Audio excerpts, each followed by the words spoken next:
Today, I have the pleasure of sitting down with Sam Shethar, a very strong individual who has an up-and-coming YouTube channel. It's been mentioned by multiple people. His name's starting to get out there. It's filled with very substantive, very experience-based information. So I highly recommend you check him out. Sam, thanks for sitting down with me today. Well, thank you for having me. Absolutely. Go ahead and give us a little insight into your origin, just a little bit of background of who you are, what you've been doing, and what you're up to right now. Yeah, so I probably first got in the gym when I was about 15. So 8-9 years ago now. I'm 23. And the reason I got into the gym was I was boxing at the time, and much the same as I am in lifting, I was just a bit of a gym hero.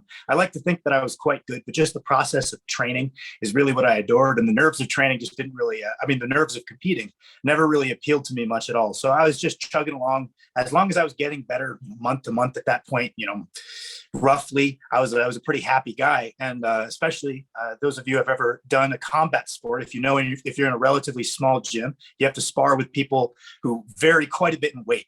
And I had kind of gotten like unofficially paired with this guy who was a weight class or two bigger than me. It was the same height I am now, at about 5'10". And I probably weighed about 140 pounds at the time. Definitely a good build for boxing. Being a little bit taller for a weight class is a big advantage. But I was getting tossed around by this bigger guy, and I got it in my head that I was going to go lift some weights, and I was going to get strong, put on a little bit of muscle mass, and then I was going to get the edge up on this guy. So I started. I would run every morning before school. I would finish up with class.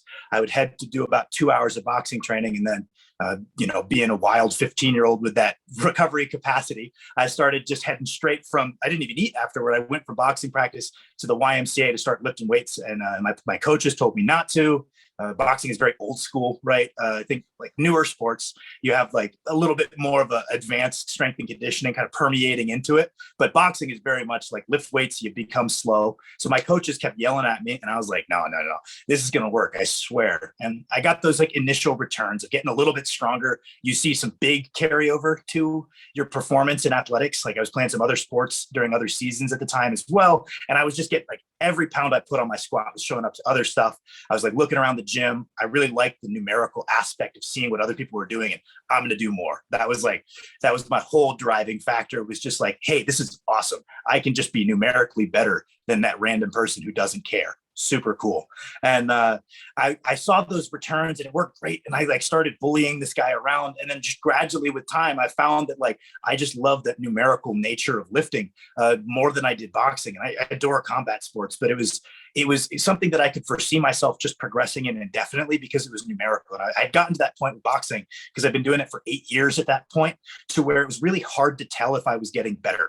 Right. I think that like anybody who has experience with like non-strength sports where it's not numerical, you start getting really obscure with what is measurable progress. And that was killing me. And that was something that I really liked about the gym. Anybody shows interest in something, they show a little passion. And people kind of are like, oh, that's cool. Can I tag along with you to the gym? My buddies started coming with me. And I was delving into like, okay, well, awesome numbers. How do I get my numbers bigger? And I was, researching like a madman during my classes in high school on like reading T Nation articles and watching YouTube videos and everything I could. And so I just naturally started taking over the programming of the guys that were my friends. Right. And that was just like, I had like 6 guys that I was writing programs for. And by no means was I a coach, right? But I was kind of laying the foundations for what I do now. Gradually, I went to college. I met more people that like I started going to a powerlifting gym. I did a powerlifting meet, and pretty quickly I saw a lot of success. I think I was always, relatively strong. So at least on a YMCA level, I was getting really good, really quick at lifting weights. And that was that feedback loop that like kept me coming back. I learned what powerlifting was. It's like, oh, this is badass. I did my first contest, was making really good progress. And at some point around then, my little brother, who is a very, very good powerlifter, much better than myself, was just sitting at home playing Skyrim. And my parents were starting to get really concerned about him. So they're like, Sam, drag him to the gym. And so when Max was like 11, he really didn't want to, but I would make him get in my car and we'd drive to the YMCA every day, and lift some weights. And, we've progressed and gotten stronger and tried to put ourselves in better environments as far as jobs, lifestyle factors. We live together now.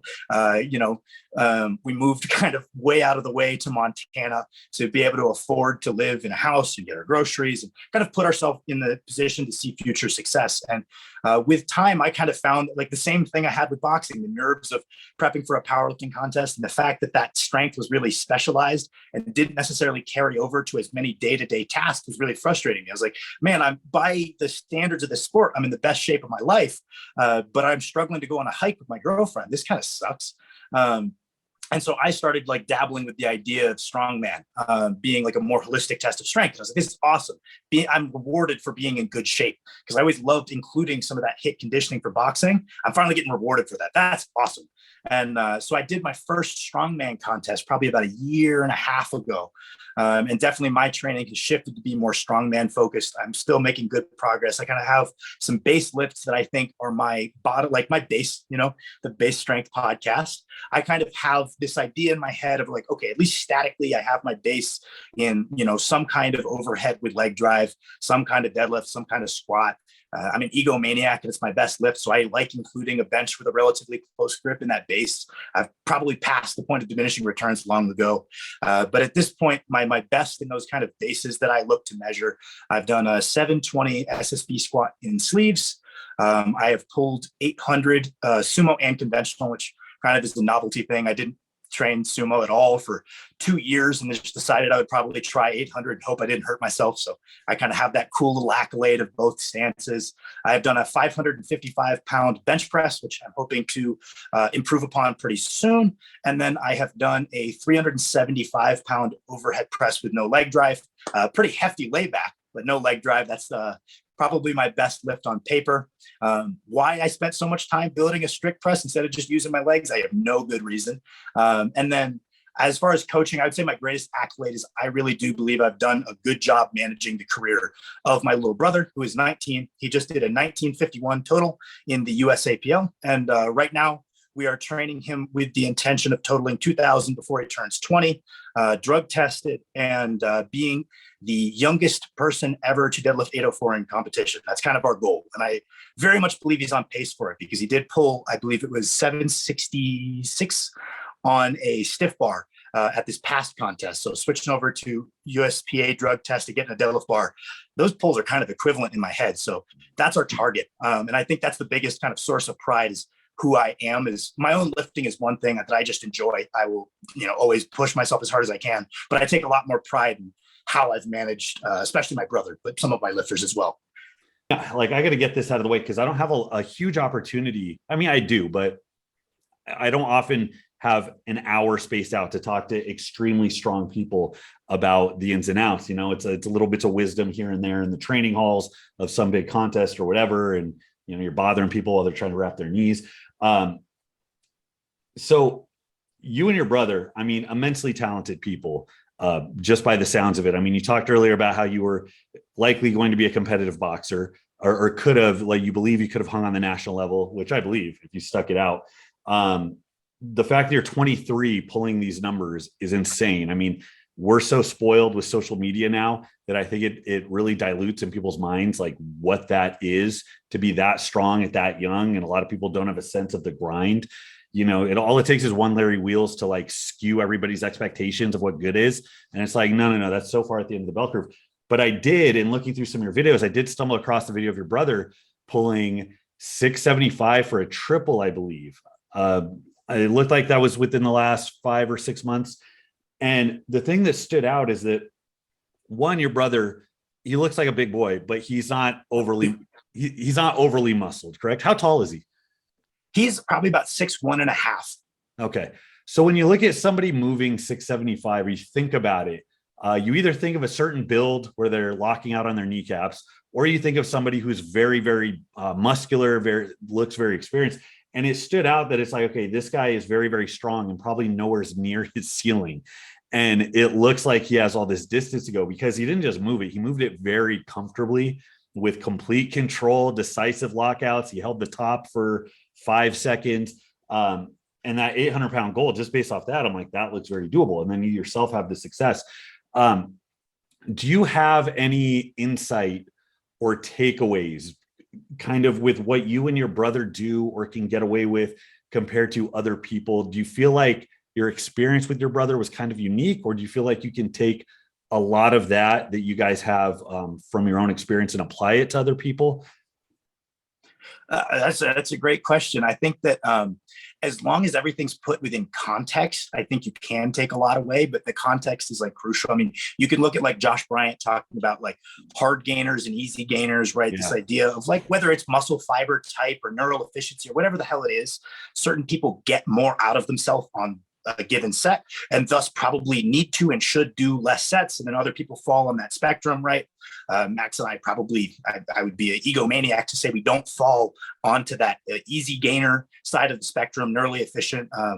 Max, for a 300-pound kid, can still run and jump and sprint. Like, he's really quick. He could have gone D1 for shot put. He was throwing like low to mid 60s in high school. Could have secured a scholarship in that, and he only threw for 2 years, right? So he's very, very much that kind of stereotypical fast twitch dominant. You're probably going to be pretty good at whatever sport you do kind of guy. So it's like, as long as I bear in mind that let's say the dosing of exercise, right, our frequencies, our intensities, and our volumes, right, are going to be swayed very on the low side, because he's has a genetic propensity to being strong, but also is a very large athlete. So the total tonnages are more, right? As long as I keep that in mind, I think the same principles of like when training should be sub-maximal ramping into a contest, I think there's a lot to take away, but there's also a whole lot of, like, if I tried to give people the program that Max has, your average, intermediate lifter, it would probably not go so well, because we're not anywhere near that minimum threshold of practice or volume or anything. Also, the other thing I wanted to mention, just because this is the biggest platform I've ever been on, and I want to put this out there, I really don't like the current consensus internet classification of beginner, intermediate, advanced, of basing that solely. Well, I don't like basing it on solely rate of progression, right? Because rate of progression is multifactorial. If someone's eating 40 grams of protein a day and sleeping for 2 hours, they might plateau at a 1 plate bench. But I think that it would be insane to call them intermediate, right? And I've always kind of proposed, and like, but we like to have easy classifications because it's really useful. It's kind of like, we all kind of want to put stuff in boxes, and I want to know what I am, right? Especially when I was younger, I understand that, but I've always kind of proposed, like, can we at least make it more of a rating of process, right? Like, if we have this, holistic idea of what needs to be done to get stronger, like sleep, nutrition, training, technique, intensity, whatever it might be, nailing your recovery variables outside the gym, I think that needs to be factored into whether we're advanced, right? Because you said the other day on your podcast something I couldn't agree with more, which is like, there are some guys who are competitive on the world level who I would not classify as more than intermediate, right? But what makes them intermediate? To me, it's the fact that they don't even have their process dialed. It's the fact that their technique leaves a lot to be desired. Their events are very inefficient. Their diet sucks ass. There's a million things they could do better. And that's what makes them intermediate, not necessarily the rate of progression. Because you can also, I think, have advanced lifters that I would definitely call advanced, go through these spurts of insane progress, and they didn't suddenly become an intermediate, right? So I just think that looking to rate of progression as our determinant doesn't always make sense, especially because the number of people I know personally who have plateaued at very low levels of strength and been like, oh, I got to move to an intermediate program. Like, no, you need to address something outside the gym, and that 5x5 program will continue working wonderfully. I promise you. That's a fantastic point. It's such a hard balance to strike, because you need more dimensions to be able to analyze training if you want to be able to predict from the individual, not just like a group, what do we get over an aggregate, but like you as an individual, how I'm going to get you from point A to point B in the surest way possible. So I think of it like this, because that type of classification, I want to say, is very heavily perpetuated by like Ripito in the practical programming universe. And that's how they explain their process, which is 5 more pounds. So from the day you start lifting, every workout's the heaviest workout of your life. And we're not training you in a way where you're going to get stronger, and then that dictates improvement. It's the opposite. We're using progressive overload as the thing that's growing you, which a lot of effective programs do. But you can kind of, you can go on an Eastern type program, an Olympic lifting type program, and they're not trying to drive strength forward by having you move more weight. They just want you to hang out in these thresholds. And once you get stronger, you're justified in moving the weight up. But they want to keep this tight little incremental jump. They're like white knuckling the program start to finish, and it's effective. But yeah, you need to understand the dynamic between recovery and stress, so that when you do plateau on starting strength, it's like, well, why did I plateau? Well, in their mind, they're thinking of where people run into that brick wall because they've gotten strong enough to where that pacing is not sustainable anymore. But that's in the context, and context is everything, of a very particular method of training. And you can't just take that and apply it to a run-of-the-mill block periodization type split, or what you might think of as a modern kind of specialized powerlifting split, where you are doing everything 2, 3, 4 times a week and you're undulating across that. It is very different. And the dimensions that you do need, and it's surprising it doesn't really get pointed to more. The extra dimensions you need is how serious is the lifter? Because people talk about programs. And even as I speak right now, I kind of feel like an idiot over all the programming videos I put out, that it's like certain programs are implied to be for people that have their shit dialed in.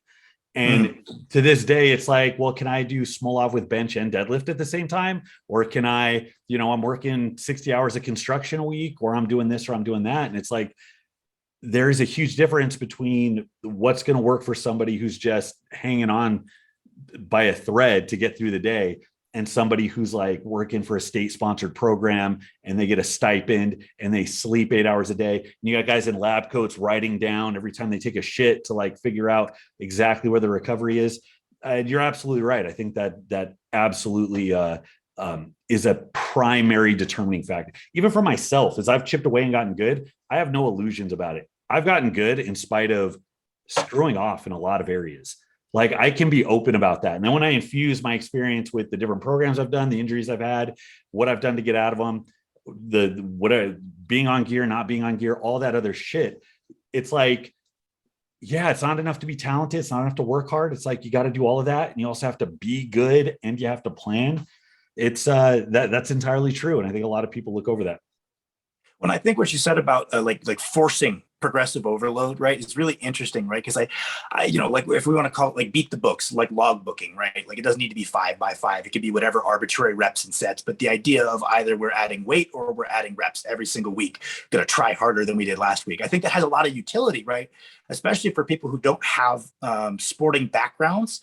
I think that this aggressive beat the books approach is a good way to have accountability for intensity and really calibrate their RPE, right? Is if you've never run gassers and you've never done like maybe an athletic background, you don't know what maximal exertion necessarily feels like. And we have like a little bit of good literature to support this idea that people really are not all that accurate about gauging their reps in reserve, right? Which is like, I've always kind of like been like, I think that's a little irresponsible. Like, yes, training at 3 RIR is very efficacious early in a training cycle, but most of the people watching a very popular channel definitionally probably don't know what 3 RIR really feels like, right? Because like the bigger a channel gets, the more you're catering towards the beginner, because there's more beginners than there are intermediates, and there's more intermediate, or I have that backward, and there's less advanced people than there are intermediates, right?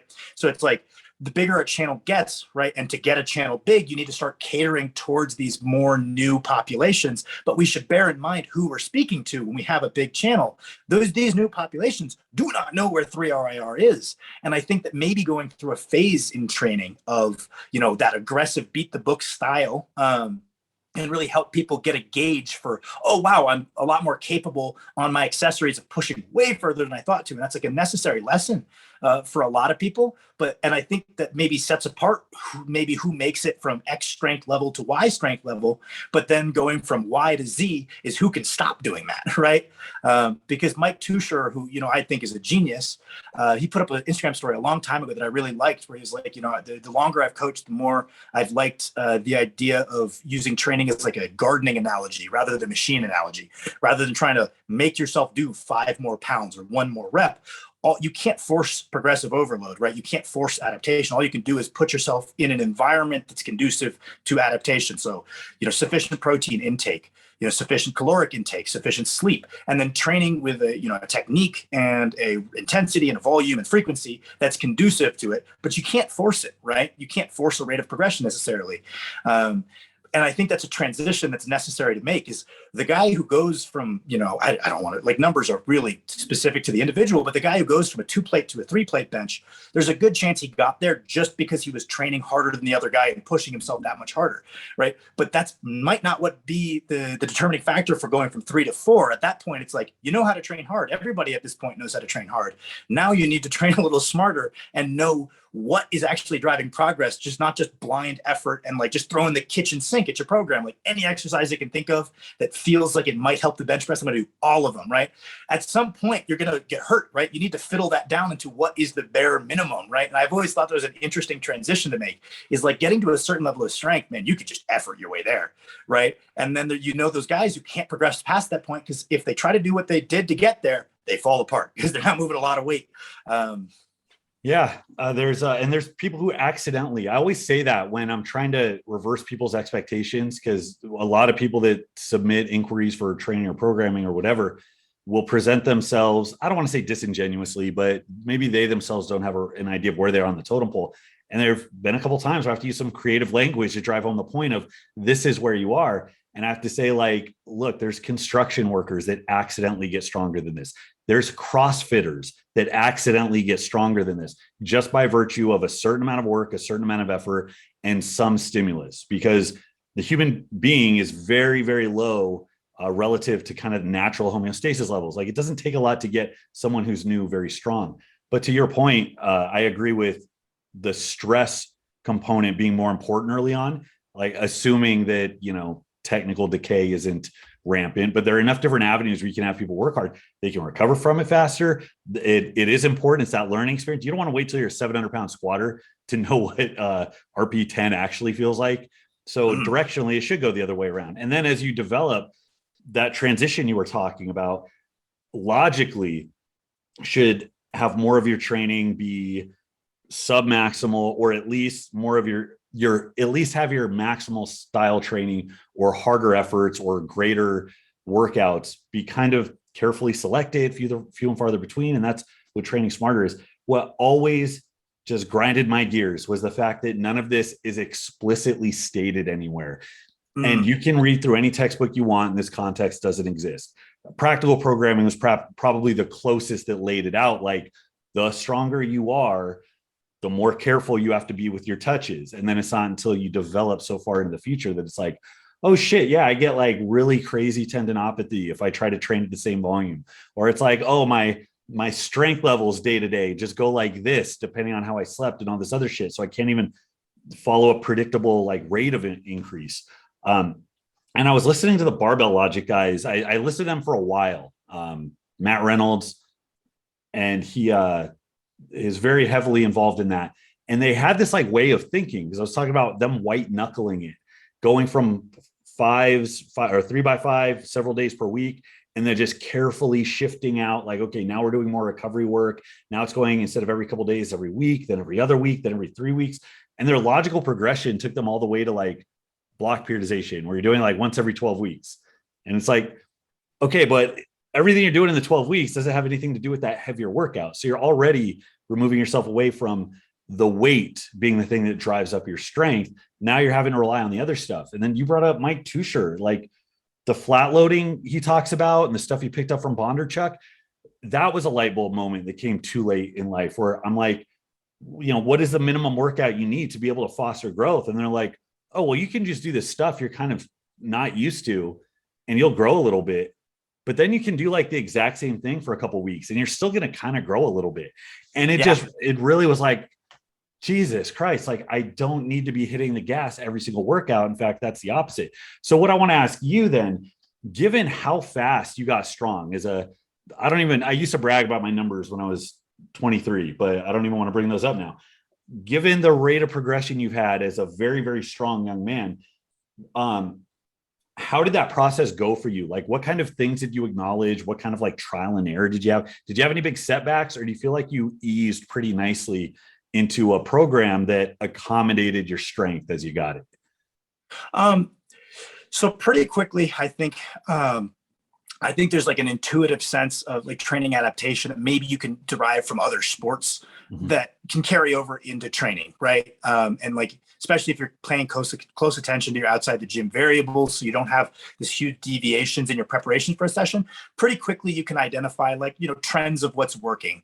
And I think without necessarily knowing any of the terminology for what was going on, I figured that out pretty early. I was just like, well, shoot, I feel like benching it twice a week, I can do just fine. I may as well do a third one, right? I see no reason not to. And, I pretty quickly, I think I stumbled into good frequencies. I stumbled into this idea relatively early on that to break through a plateau in strength, it's like a door, right? And in the training program, you have a battering ram. That battering ram needs to come far enough back to gain sufficient momentum to break through aforementioned door, right? And that's only one way of going about it. And there's a couple guys up there who maybe go like a lot more daily undulating than I do, but I kind of went with that traditional American block periodization because that made a tremendous amount of sense to me.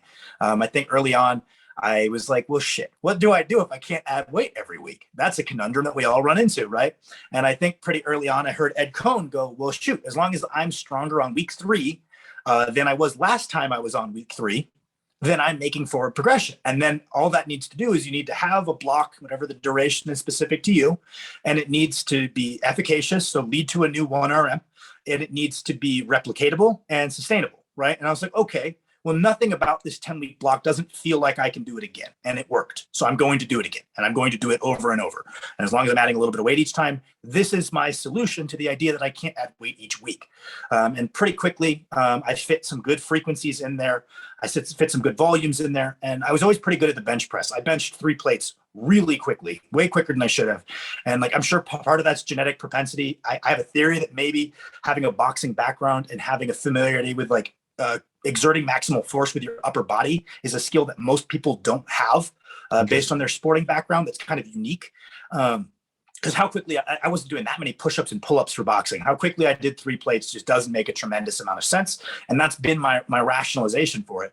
You kind of get into that thing where you have a best lift, you start taking pride in it. You think, oh, I'm a good bencher, and then you adapt the habits of good benchers, and you become even better at it. And it's like a self-fulfilling prophecy, and it's like kind of the same thing that goes in the other direction. If once you think you're a bad deadlifter, you don't start adopting the habits of a good deadlifter, and like that was always the lift that came the hardest to me. My wingspan is 2 inches shorter than my height. But I think that I did kind of avoid that trap of ever defining myself as a bad squatter or a bad deadlifter just because I was good at benching. And pretty quickly that became my pride and joy. And I would just identify that, okay, my prescriptions for volumes, intensities, and frequencies were good if I PR'd this training cycle. I'm going to do that verbatim and rinse and repeat and rinse and repeat. And I believe that's where a lot of the success that Max has had is having me stop him from paralysis and out by analysis. I'm like, hey, you're an advanced lifter. We added 5 pounds to your squat this training cycle. We're not changing a single accessory in there, to be honest. We're going to do the same thing over and over. And that's been very much Max's and my progression. It's not these big jumps, but 2 individuals that have obviously we meet that bare minimum genetic propensity to be high level, right? Like it has to be somewhere. I'm not going to tell people like, oh, you can just outwork it. I worked way harder than you guys, right? Like that's delusional, right? We meet whatever that minimum is, probably exceed it, right? But then it's just about identifying like what is that replicatable process of strength. And for me and Max, I think the other thing that I realized pretty quickly on, and it took me a while to sell Max on it, was for me, the single biggest predictor of my success in training has been my nutrition. I have had chronic insomnia for the last 10 years. So it's a big issue. And it leads to me being like, having to really keep a close eye on everything else because I haven't found a good solution for it. I've tried a CPAP, I've tried XYZ, and not that I've given up. I'm going to figure it out eventually. But because of that, I've always been like, okay, well, that means I really cannot afford to slip up with my protein, right? And so I can say with honesty, I probably missed a couple of meals in the last year, maybe, just because I'm like, my training going well is very important to me. And this seems to be that, like, I just kind of noticed that really early on, I'm like, man, if I eat what I'm supposed to eat, I lift more weight than I did last week. That's super cool. I hate eating. I hate food, but I'm going to eat what I have to eat because I really like setting PRs. And I really delved into it. I took some classes in college that I found kind of helpful. Really, I didn't get a lot out of college. I've got an exercise physiology major. But as far as my coaching and my own athletics, I think maybe there were 4 classes that I took things away that actually maybe made me a better coach or athlete, but really it wasn't 4 years worth.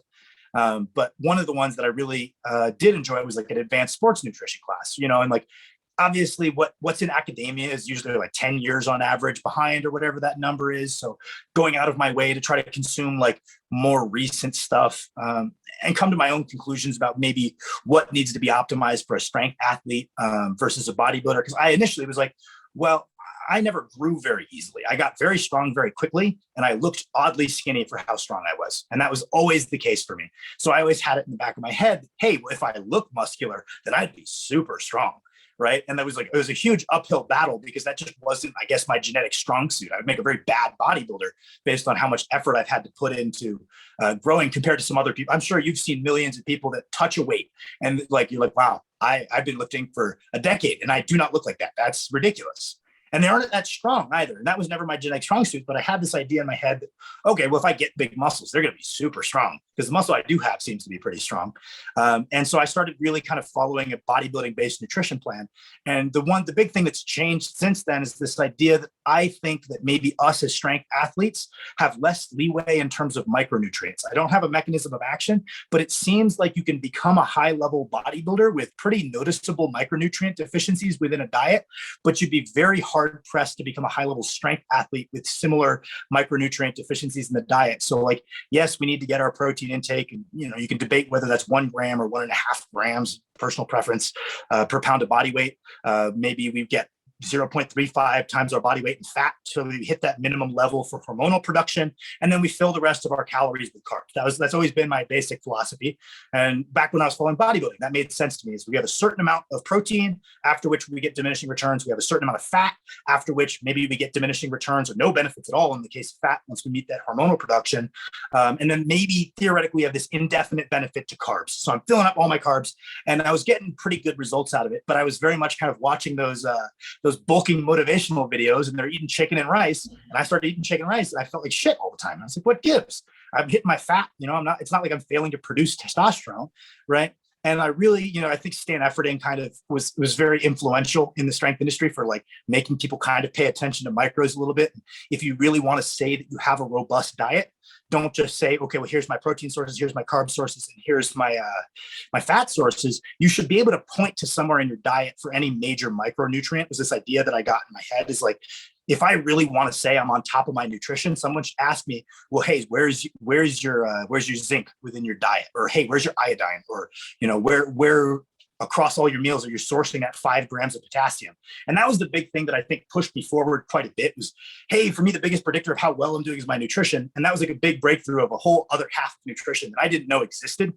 And I saw really quick returns by increasing my sodium and my potassium intake. My sleep got less bad by monitoring my magnesium and my D3 intake. And both those things were hugely helpful. And then the big bastard, Max, he sleeps like a baby. He could sleep for 16 hours at a time. And I think that's why he's so much bigger than me. He's like 4 inches taller than me, 50 pounds heavier than me, natural, just big bastard. I think it's because he sleeps so much. And he says I think it's interesting, right? Because I'm not going to tell anybody watching this that nutrition is the most important thing, because that probably varies by the person. Because Max can have an off day of eating and perform just fine. But if he doesn't sleep, he's super weak. And it's, I think that's another thing, is just being realistic about, okay, well, here's all the things that matter. And then identifying for you specifically which one matters the most and holding yourself to a really high standard on that one. That was something I think I got out of the way early. Yeah, that's, the personal variability, it makes it forever so hard to give the blanket advice. Well, what do you think is the most important? What's the tier list of things to be good? And it's like, I don't know, give me your genetic sequence and give me like a couple hundred years and I'll get to the bottom of it. And I've always hated that on the internet, the obsession with the question, well, if you could only pick one. If you only pick one, you're going to be shit. I don't know what to tell you. You're going to be really bad at this. This is a terrible question. So what do you, or how do you approach then the micronutrient stuff? Because that's pretty rare. I've gotten actually into some arguments with some friends who I thought had overhyped things like generic supplements at GNC or Clark's or wherever they happen to work. And I mean, part of the case that I made was so many guys don't do that, where you would expect that they would. Now, of course, there's always the good guys are the good guys because they're predisposed to being the good guys. And you're going to filter through a lot of the guys that don't have that shit in check, that might be better if they did. But how do you approach that? Is it through whole foods? I mean, do you just pop a multivitamin? What's your specific approach to keeping those in check? Well, I'm super poor, so the supplement list is very limited. And I bought into the idea, and like my nutrition professor, he was a researcher, and he kind of pushed his own opinions, into the class a little bit. And he was very much this believer that 9 times out of 10, the whole foods source of micronutrients is going to be that much more bioavailable, and it's just that much more efficient to eat it in this. You're going to get some other stuff with it that's awesome, right? Like we have all these like potentially cancer preventative things that are coming in these vegetables that we're just eating for potassium, right? And avoiding cancer is awesome, right? And and it's cheaper than a multivitamin a lot of the time if you just go into like a produce section and buying it in bulk. So I've always kind of bought into this idea that like that better bioavailability is awesome. You got the obvious example of like heme iron from meat sources being infinitely more effective in fixing amenorrhea or people being iron deficient compared to the supplements that they're often prescribed. And so I bought into that idea pretty quickly. So I'm like, okay, well, in a perfect world, I would like to source all of my micronutrients from whole foods. And like, there's a couple that are probably impractical, like vitamin D3, unless you're drinking fortified milk. If you live up north, not the easiest thing in the world. Magnesium, unless you want to eat a ton of almonds or pumpkin seeds, probably not the easiest thing in the world. So maybe supplementing those things that are really kind of, you have to go out of your way in the diet. But I'm not big on supplements. And I think the big thing that really clicked for me is, like you said, there's a lot of top guys that don't touch a single like vitamin supplement, and they're doing just fine. And I think that Stan Efferding has a pretty good general explanation for that, which is that like, hey, you can make it to a very high level eating horizontally. So you're eating a little bit of a lot of different foods, because if nothing else, that's probably checking your boxes for the majority of your micronutrients. If we're eating this super wide array of foods, we are probably getting a little bit of a lot of those micronutrients that adds up. It's not like a bodybuilding diet where if we're eating a lot of a couple of things and those couple of things don't have something, we're screwed, right? And we're going to be nutrient deficient. If someone's eating a very heavily varied diet, like kind of the traditional old school strongman diet, which is I eat kind of like a regular American, just in huge quantities, right? You're going to check a lot of boxes because you're eating a wide variety of food, and you're probably going to be able to avoid those severe micronutrient deficiencies that might hamper your training, right? You're probably going to be running to the bathroom a million times a day, right? And that's probably maybe why we move towards a little bit more conscious, like micronutrient conscious bodybuilding diet, but you can get away with that for sure. And I think that's how so many athletes don't put very much thought into their micronutrients and see so much success, is by having such a varied diet. Like kind of within like high level strongman, you could say you have two schools of thought, right? You have like Stan Efferding working with Hafthor and briefly Brian Shaw and a couple other people. And then you have Nathan Payton working with like obviously a whole host of world's strongest man competitors. And if you look at Nathan Payton's diets, they're way more varied. I'm sure he doesn't need to pencil out each micronutrient if he's sending them off to eat a cheat meal every single day after training, right? You've got that kind of safety net that comes with a much more varied diet. And I think that can also be a fix to the issue of micronutrient deficiency. As someone with bad digestion, that fix doesn't work very well for me. So I kind of went that Stan Efferding, like, no, we're going to eat a bodybuilding diet and then put thought into where we're getting each of the micronutrients instead, just so your stomach doesn't hurt all the time. But if you're someone whose stomach works great, eating that, like, Stan Efferding says pizza, pasta, pancakes diet of just like, yeah, I hit a hard training session, I go eat Five Guys. If you fit some fruits and veggies in there, that's a perfectly fine performance diet. I just don't have the stomach to do so.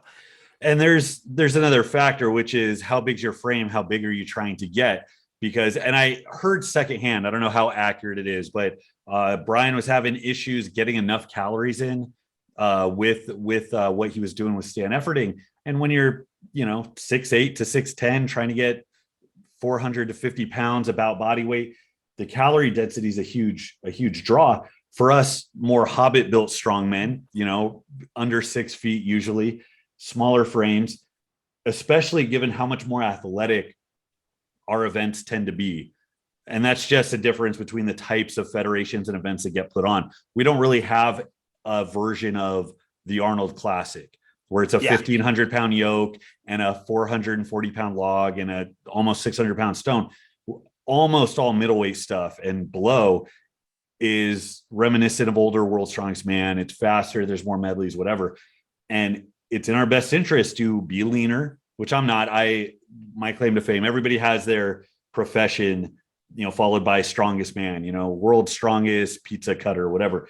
I'm the world's fattest middleweight. Like that's of all the guys that go to any of the highest level shows. And I know this, I was talking earlier about the things I give up that I know I give up, that I give up body fat. Because if I cut, my biggest cut was from like 265 down to 231 in about 3 or 4 days. And I was probably 22% body fat, where the other guys you see are just jacked to the tits. They look better, obviously better faces for the sport for sure, but they perform better because when they cut from 260, that's a hard 260. And that just seems to line up so much better with a bodybuilding style diet. And that's a hurdle I'm trying to get over it, because funny, we speak of Stan Efferding. One of the things I've written on my whiteboard is they'll never listen to you when you're fat. And he said that on like the Dave Tate podcast. And I'm like, I need to say that to myself every night before I go to sleep, because I keep trying to like get down into this, chicken, rice, egg whites. It's easy. It's cheap. Prepping is a breeze. It's 2022. You can do all this amazing work with like no effort. And I still have these psychological self-imposed hurdles to get over that. But that's the truth. It's like, if you can have the muscle, if you can get the mass along with the skill acquisition, and you can be a reasonable body fat percentage, that's where it is. So would you say that you follow something that looks pretty closely to like Efferding's vertical diet stuff? Like you just kind of niche down into a few food choices and that's it? Oh yeah, I eat my meals. I eat 6 times a day, and they look almost the same. And part of that's because I've got the privilege of working from home, so it's like I have no excuse not to. I just need to go walk into the kitchen. I've got a big bin of ground beef that I already cooked. Got some cold rice. Like I've got no reason not to eat it. And especially as a guy with a smaller appetite, I would like to get up north of 300 pounds. Frankly, I feel pretty good at 255. I've been up to 260, 265. I feel decent still. I don't carry the weight as well as my brother, but I still feel good, especially as long as I stay on top of maintaining some base level of like aerobic capacity. I can push my calories pretty hard. I can push my body weight pretty hard. I feel pretty good. My blood work still looks good. And, I've got some lifts in my head that I would like to reach before I really decide what I'm doing with my, strength career, if you want to call it that, right? Career implies there's money, but whatever you want to call it, I've got like a level of strength. I'm like, I just want to get to that first, and then I'll decide what the hell to do with it. I don't see any reason that if I gain a couple more pounds, I can't bench 600.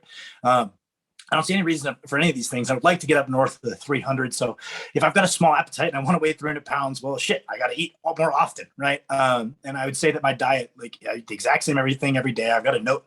I'm very neurotic about these things. It freaks me out if I deviate from my notebook. And thankfully, I've put myself in a position where I can hit my notebook every day. But in college, it was like a nightmare of me just being anxious because I didn't drink my 2 gallons of water, or I missed meal 6 or whatever it was. But nowadays, I got no excuse. I work from home, and I've got a notebook, and in my notebook I log my cardio at the top. Below that I log my training, so like all of my warm-ups through my work sets, all of my accessories, just to kind of keep track of my weights and just make sure progressive overload is gradually happening with time on those accessories as kind of an accountability thing. Below that I have a thing where I make sure I have a little checkbox if I hit my 10,000 steps per day, to try to keep my NEAT high. I've got my 6 meals that I pencil in what I ate. It's always the same thing every day. And then below that I've got like my mobility routine. I've got like a little work section, making sure I actually check in with a certain number of clients every day, because I realized if it's not in my notebook, it's not for sure going to get done. And that notebook is my true just like accountability of like every single page of this book should look like the day of a high level strength athlete if I want to be a high level strength athlete. It's that simple, right? It's not like the order people get reversed. It's like, well, I'm going to get good and then I'm going to have the habits of a good guy. That's not how it works. You have the habits of a high level strength athlete for years before you're a high level strength athlete. So it's kind of, and like Dorian Yates kind of talked about that, of like having his logbook of like his food. And he's like, I want to be able to look back at that book if I'm prepping for a competition and be like, damn, this is perfect. I am ready. I could not have done better. And these pages of this book tell me that. And that's something I try to do. That's huge. And I feel like that goes over the head of so many people. I mean, if you have any just fundamental gratitude for any type of leverage that we get by existing today that nobody else had in the past, or just like the resources that are available. That it's like middle school, you used to have to go to, well, I used to have to go to the library and spend 2 hours to look through resources for a paper that I had to write. Now I won't go to page 2 on Google, and it's like, there are so many resources and such an advanced potential to do things. But we have this idea about habits, like you hit the nail on the head, that it's like, well, there's this point in the future where I'll be primed to do X, Y, or Z. There's this point in the future where I'll be ready, or I'll be good enough, or I'll be whatever. And it starts with living that life. It's like year 255. If you want to get 300 pounds, you have to eat like somebody who's 300 pounds. It doesn't happen otherwise. And it's really unfortunate because, and I don't know if that comes down to general self-sabotage, or if people just don't get educated enough at an early age. I was talking to my wife earlier, like I'm a chronic self-help reader. Like I just have a Have you read Atomic Habits? I have it on my desk right now. I adore that. Atomic Habits is good. It was a little bloated. The premise is very powerful. Once it gets into, and you notice this from self-help books, they're all it's like you have the premise, they break it off into chapters, and then it's like anecdotal story, response, anecdotal story, response. And once I get so many chapters in, I just start flipping through. Very powerful premise, and I think it's exactly right. It's like you aim to make these steady improvements over time, and they compound. And it's absolutely true. It's time invested, just like it would be money invested if you're putting into a savings account. And I'm an idiot in a lot of respects, but when I was young, I got infatuated with training. I just did it because it gave me these other benefits. And as a byproduct of that, I accrued a lot of time that added into something substantive. And it's like, without that commitment, without the thread of investing every single day, every week, you don't get that. What are the other ones I have? I have, I got The Subtle Art of Not Giving a Fuck, which is way better than I thought it was going to be. I thought it was going to be some edgy, like I had to get recommended it 4 times before I bought, because I was like, come on, fuck that. No, this is, I'm not. It looks dumb, right? Like the title, you're like, okay, like, a 16-year-old wrote it and they thought it would sell because it had the F-bomb on it. And I read it and I was like, this is actually much more profound than I expected it to be. And it was well written. It was entertaining. And I read like the reason I'm here now, I read the 4-Hour Workweek like 10 years ago. And that started me on this path. And I've read, I just reread The 7 Habits of Highly Effective People. And I just started going through with the highlighter and trying to, consolidate the good points, because philosophy is really fun. But when you go back to philosophy that you learn in school, they don't like to pinpoint hard conclusions. Doesn't really get relevant to doesn't get related to what's going on in your life right now. So it's nice to have like, okay, I view this as like modern philosophy. It's like these are just the rules by which you live your life that we think might get a better result. And you can experiment, you can put it into practice, whether it's your mindset, whether it's the things you do on a day-to-day. What's the first big one you read? What's the thing that got you reading those types of books? It was actually Atomic Habits. It was really okay. Yeah, I think that's the reason. That's the first one I tell people, is because I read it when I was pretty young, and like I was like, whoa, this is big brain stuff. Wow, because I was like, I bet all these things that I'm supposed to do. Like I've never felt like I have any discipline when it comes to training. I just really like training, and because I like training so much, I'm gonna eat this food. I'm gonna do all this other hard stuff because I like it a lot. I don't feel like I work hard in any capacity. If anything, I'm probably pretty lazy because I do a really bad job of all the stuff I don't like. I'm a terrible businessman. I shouldn't be poor. I have plenty of demand as a coach. I could put out resources, but I'm like, this is boring. I don't like this. I'm like, when I first read that book, it was like a novel to me that I was like, oh, I mean, I don't have to like something to do it if I build it into my day. And like, like the whole habit pairing thing, I was like, oh, this is how people do things they don't like. That's cool. Yeah. And that stuff, when it fits that like gap in your understanding, it's like an atomic bomb going off. It's just this huge eye-opening event. You're like, oh my God. And I hate how much shit that the field gets, because there's this whole industry dedicated towards like vilifying self-help books as being predatory or whatever. And it's like, yeah, when you have your shit together, you look at this stuff, you're like, well, everybody knows that. It's like, very, very few people actually know that. And well, it's like fitness YouTubers, even if they know it, they're not doing it, right? There's a lot of things in there that I could have been like, that's not, I could have told you that. Bears repeating. I'm not doing it. Yeah. Yeah, bears repeating, because it's not just the first time you pick it up, you start doing it. You have to be reminded. Especially, we take for granted the shit we do and do well because our parents were barking it into our ears at a very early age, and it just assimilated, between that and our predisposition to being, in your case, being kind of neurotic, it sounds like, to be very structured. Yeah. In my case, kind of the opposite. I'm a little too lackadaisical in a lot of areas, but that's why I was attracted to that, because it's like, okay, these are lessons that I didn't quite get at the right time. But when you're a late bloomer, you got to hustle to make up. And that means not just going over the homework, revisiting it, sharpening the saw, as they say. The first thing, I'm almost embarrassed to admit this, I was your age, I think.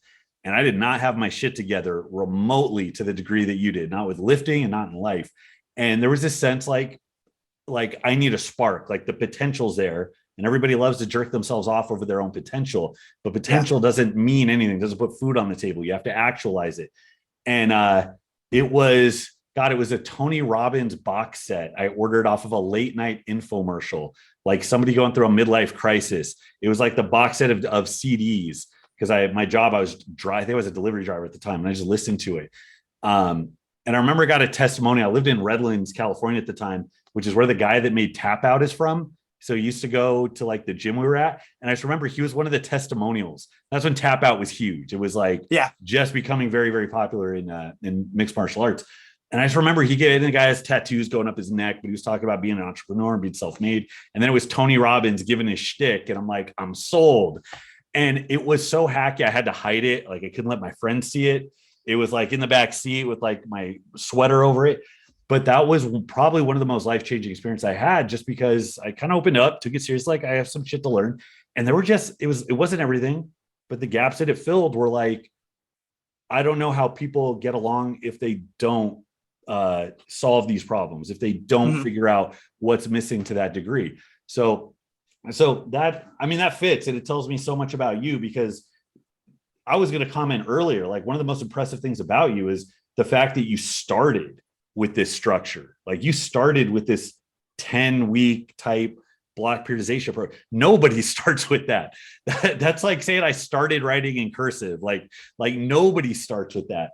But that's such an obvious that lends itself obviously to the success you had, is by starting with that. But good. I'm eager to hear the fact that I'm not the only person out here reading through self-help books in my free time.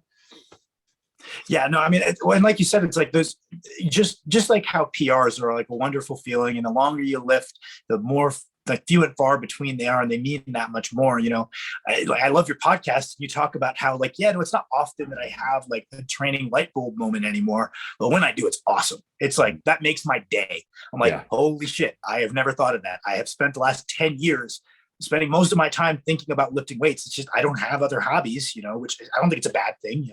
I'm happy. I really like my life.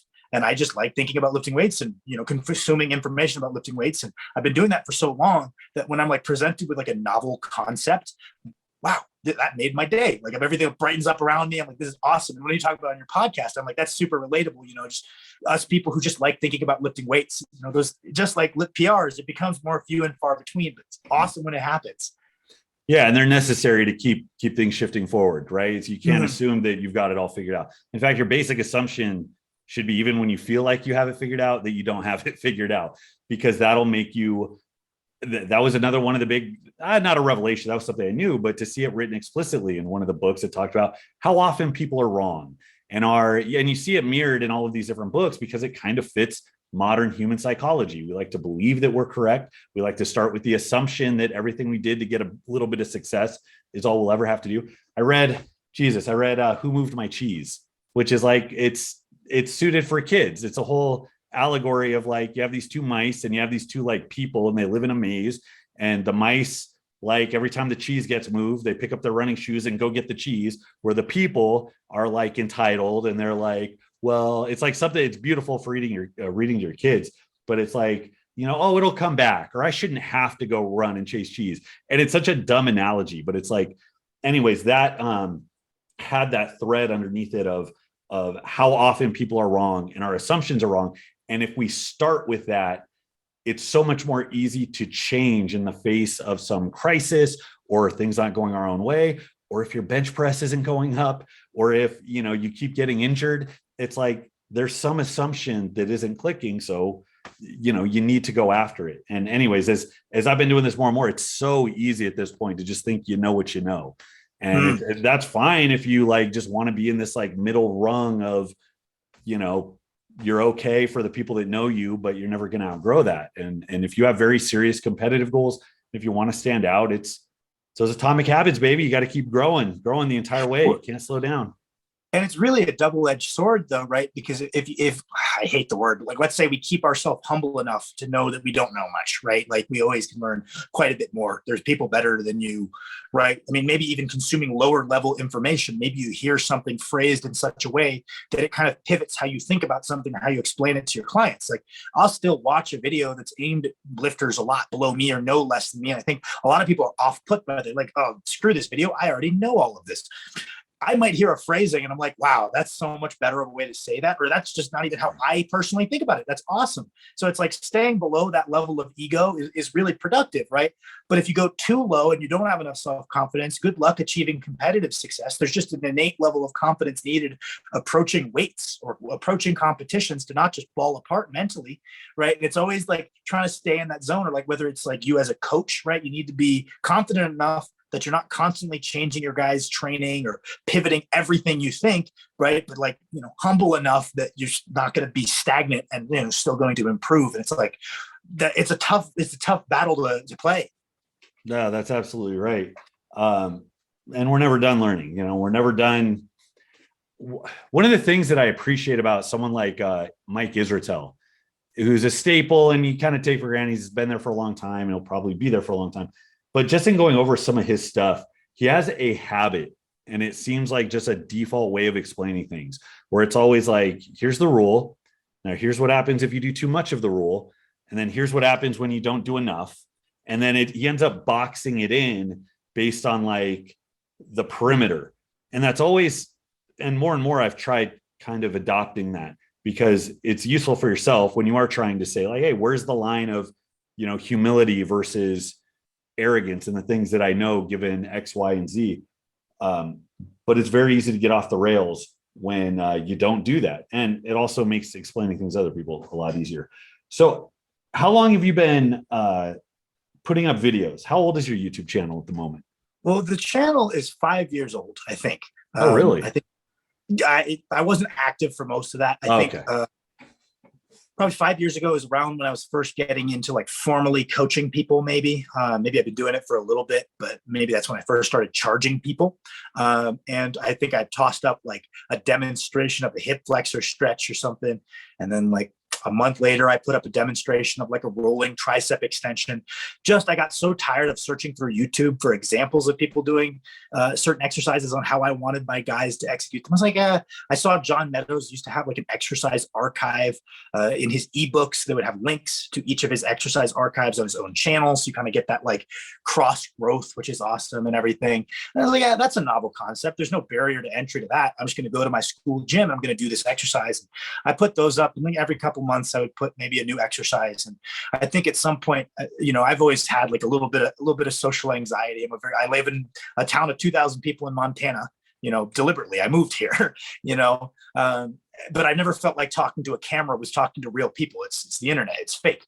And so I think at some point I just tossed down a camera and I just like kind of gave my general training pontifications, got 5 views, never intended for it to get any views. I just was like, I like talking about training. I don't really know many people in person who are as passionate about training as I am. So I don't have a format or an outlet for this. I think because Max loves training. He's a very good athlete. He loves it. He's very passionate about it. He follows. Max can recite to you the numbers of every single top 10 ranked powerlifter in every division, what they did this year. But he gets tired of me.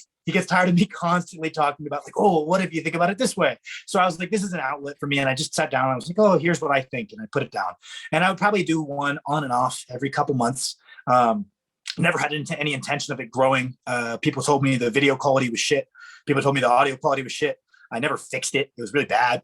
Nobody cares. It was like, maybe if there's someone like me and they just care about the information, they'll like that. That's who I'm talking to, is like-minded people, right? And I think, when did I start? And then like I think I finished up college and I was like, I could do this a little bit more often. I kind of became a little bit more regular on it and put a little bit more effort into it. And then I think probably a couple months ago, I decided I'm actually going to put a little effort into this. If I'm going to do them, I may as well make them at least kind of palatable. And that people who follow my channel are going to laugh at me here, because I had a nice little bump up in quality. I bought a camera. I started actually, editing it on my computer rather than just directly uploading it from my phone. We like had some edits in there, stuff like that. And then I moved to this new house in Montana where we don't have Wi-Fi. I had to drive into town to go to my in-laws' house to do this. And because I don't have Wi-Fi, I can't upload from my computer. So we're back to the phone temporarily. But I started putting a little bit more effort into preparing like formal videos. And I started like holding myself accountable for a couple posts a week, probably about 6 months ago, if I were to take a guess.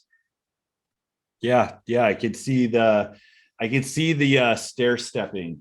And I was surprised to see how many videos you had up. I mean, you have like 250, 260 or so. And as far as the quality, like, I think it's funny because I went through the same kind of growing pains. And I think most people do, because you can't start. If you're starting with a couple $1,000s in equipment, those are the people that don't do anything. Those are the people that fail. You have to figure out enough that it's like, oh, okay, this is viable before you start making those investments. And there is so much shit talking and negativity from a couple people because these spoiled assholes on the internet want 4K resolution, and the audio has to be like Dolby Digital, put together in a professional sound booth or something. And if the information's good, people will watch it, period. And that was my first couple of years, was on my shitty camera. Well, my camera wasn't shitty. I had my camera for several years before I realized I had a high def setting. So I was like low resolution on I told you, I'm like a geriatric when it comes to technology. So I was in this like low quality. It looked like it was being filmed on a potato. I didn't have a microphone. It was in my gym. So it was like all echoey, and everybody talked shit. The autofocus would constantly go in and out. It was horrible. But I think I got up to probably 10 or 20,000 just off that. And only then was I like, maybe I'll spring on a professional camera or whatever. But you're starting with substance, just like everything else we've talked about. Starting with the substance, that's the foundation. Everything else is just going to compound on top of that and solidify your success. But I'm very optimistic about your channel, just given what you've told me so far about the way you structure things, the principles you follow, your willingness to commit to things and not just do them, but do them the right way. Not a lot of people that are on, I think, that have this kind of thoughtfulness to something that so many people engage in.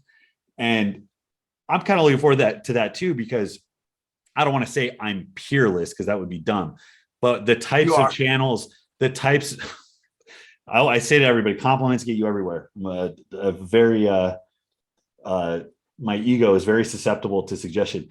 The types of channels that are out there, though, they're different. Their lean is different. The type of content is different. Getting to the bare bones, the heart of what makes this tick. How do you apply that based on all of these different variables? It doesn't exist as much. And I think once you get a certain threshold of people who are, these kind of different points on a map who can all think about it the same thing and then communicate, I think that's going to represent what the next shift in training is going to represent, or is going to manifest itself in, more so than what you're ever going to find out of a journal or peer-reviewed study or whatever. So I'm very eager to see what you do. And you said you haven't powerlifted in a while. Do you have any immediate goals coming up? You said you have a strongman meet. When's that? Yeah, I've got a strongman contest, I think mid-June. Fun part is it's got a max log in it, so I'm going to see where I can get just doing a bit of log. I've obviously got a pretty big base of the strict press, but there's not a one-to-one carry over there. I've done a bit of log in the past, so it's not like a process of learning to do the clean or anything like that. But obviously the implement is that much more awkward. I couldn't strict press 375 right now, that's for sure. So I have no predictions as to where I'll be at. That's kind of the fun part. It's a full show. Just trying to get some touches in on some like implements that maybe I haven't gotten to train on, as my gyms haven't had them. Got a sandbag carry and load, which I've never done before in the contests I've done. So nice, just experience under the belt buckle. That's cool. No, that'll be a really good learning experience for you. Best advice I could give is get there early, give it a couple touches, and that's all you can do. But you're going to be saturated with people with all kinds of advice that want to see you do well. People are very supportive. Nobody's going to be telling you like, oh, you know what works good? It's like, get some baby oil on your hands right before the sandbag pick. Just sabotage. Let's get some WD-40 on your fingers. Makes it stick. You don't get a lot of that. A lot of people are very helpful and supportive, so they're going to help you out. But that learning curve, man, every event you do, you're going to be better. I wouldn't be surprised if you're in the mid threes on a log. If you get a little baby bend with your knees and you're used to strict pressing that weight. I've done 345 strict already. Oh, you have? Yeah. I'm hoping to climb like high threes. The goal for the year is 4. I believe it's something I'm capable of if I just commit more training economy to it and stop being a dummy and learn how to use a proficient leg drive. Like I'm reminded of Jesse Nelson. He's the guy that has I think he had a 405 standing strict press. And he walks around at 235. He's worse with leg drive because when you get that strong, those weights, like you can't learn to push press with 400 pounds. You need to learn with like 90. I have a question for you. Yeah. I have a question I would just like your perspective on. So Sure. I have a friend of mine who's a good amateur strongman. I would definitely qualify him as good. And he's very much in this idea that having a more strict log press is a suboptimal technique that can be taken to a high level, and that we should subscribe to like the weightlifting philosophy of move big weight with big muscles. And I've kind of been back and forth on, I don't know, like if this is for some people it's better type scenario, because Shane German, the guy who coaches Luke Richardson, he hasn't done it in competition, but he's strict pressing right around the 198 log record strict. So it can be done at a high level. And then, obviously they're not the model of technical efficiency by any means, but if we look at the highest level super heavyweight strongmen, right, most of the most successful log pressers of all time are using a like more strict dominant pressing style. And I was wondering if you thought maybe with those greater absolute loads, due to like the worse stability or the fact that it's out in front of you, that a stricter press might be better at those high absolute loads, because obviously the 230 guys are kicking ass with much more efficient technique. But do you think that can scale upwards to, let's just say, like a 475 log? I think technically it can, but you have to look at what the barriers are. So for utilizing, let's say, technique over here and strictness over here, for technique, the barrier is being proficient at a jerk, which that's a bigger barrier than a lot of people give credit to. I got in with a shitty push jerk where I just dipped under a couple of inches and I have very short arms. And that made a difference, especially on reps, because you have to condition yourself to the explosiveness because it's a different animal. You have to jump harder with each rep. But I was able to get away with that for a while. But a very good full technical jerk takes a lot of energy expenditure and it's very technical. Once you start getting into a big split, I mean, we have examples of people that got very strong overhead and then tried moving over to Olympic lifting. Terry Rady's doing that now. And James Diefenbaugh likes to talk shit, which I think is hilarious because he keeps referring to him as a novice Olympic lifter, which he is, even though he's a former America's Strongest Man winner. And I don't know if he ever did. He was around a 400-pound log for a while as a guy who was on the lighter side of the middleweights. I believe he hit it in training. I think you're right. I think he might have hit it in training. But even then, I think he push pressed it. I don't think he jerked it. Terry was very strong overhead. Yeah, he was very technical. But watching him jerk now, his jerk sucks now. He hesitates. He's not as quick. He's not as coordinated. That goes back to trying to make up ground and learn this highly technical thing after you already have these other motor patterns to rely on that are so much more reliable.